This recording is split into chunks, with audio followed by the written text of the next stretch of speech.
Hello viewers, welcome to Lipi's cooking home. আমি আজকে আপনাদের জন্য নিয়ে এসেছি পেঁপে মিল্কশেক। পেঁপে দিয়ে মিল্কশেক তৈরি করার জন্য আমি নিয়েছি আস্ত একটা পাকা পেঁপে। পেঁপেটা আমি ভালো করে কেটে ছিলে ভালো করে ধুয়ে নিয়েছি। ধুয়ে মাঝখান দিয়ে টুকরা করে নিয়েছি। এখন এটাকে আমি লম্বা করে কেটে নেব।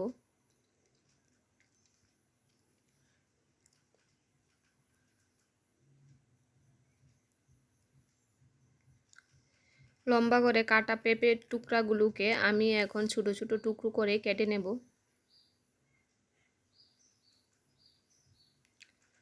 খুবই সুস্বাদু হয় এই পেঁপে মিল্কশেক। আপনারা অবশ্যই বাড়িতে ট্রাই করে দেখতে পারেন। পেঁপেগুলো আমার কাটা হয়ে গেছে। এখন আমি এগুলোকে ব্লেন্ডারে দিয়ে ব্লেন্ড করে নেব। পেঁপেগুলো আমি ব্লেন্ডারে দিয়ে দিচ্ছি।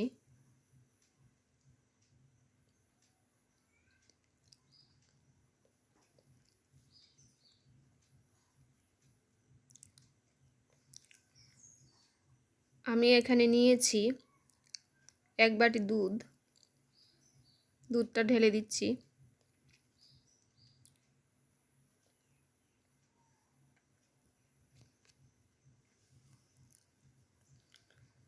আর নিয়েছি বরফের টুকরা।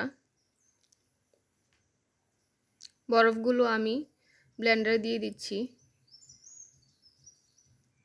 আর দিয়ে দিচ্ছি বড় চামচে 1 চামচ চিনি।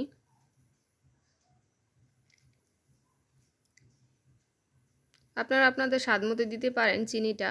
যদি আপনারা বেশি মিষ্টি খান তাহলে আর একটু বেশি দিতে পারেন। আমি নিয়েছি একটা আইসক্রিম। 25 টাকা দিয়ে আমি বাজার থেকে এটা কিনে এনেছি।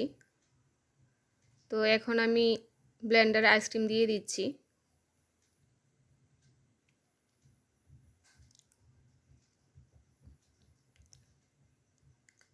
সবগুলো উপকরণ একসাথে ব্লেন্ডারে দিয়ে এখন আমি 2 মিনিট ধরে ব্লেন্ড করে নেব।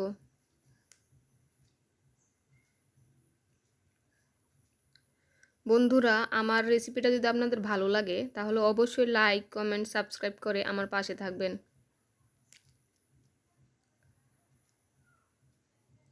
পেঁপের জুসটা তৈরি হয়ে গেছে। এখন আমি সার্ভ করার জন্য 2টো গ্লাস নিয়েছি। গ্লাসের মধ্যে আমি পেঁপের টুকরো দিয়ে দিচ্ছি।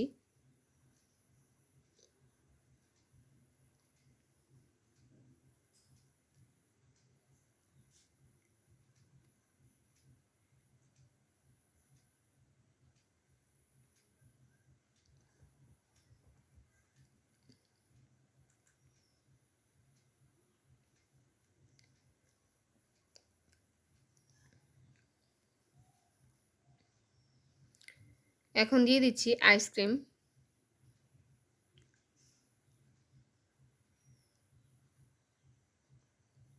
আপনারা চাইলে বাদাম টুকরো করে কেটেও দিতে পারেন, তাহলে টেস্টটা আরও বেশি বেড়ে যায়।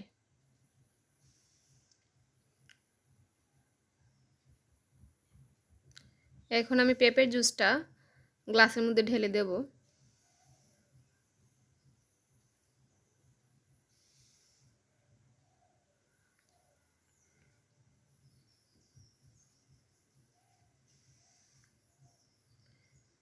দেখুন বন্ধুরা, তৈরি হয়ে গেল পেঁপে মিল্কশেক।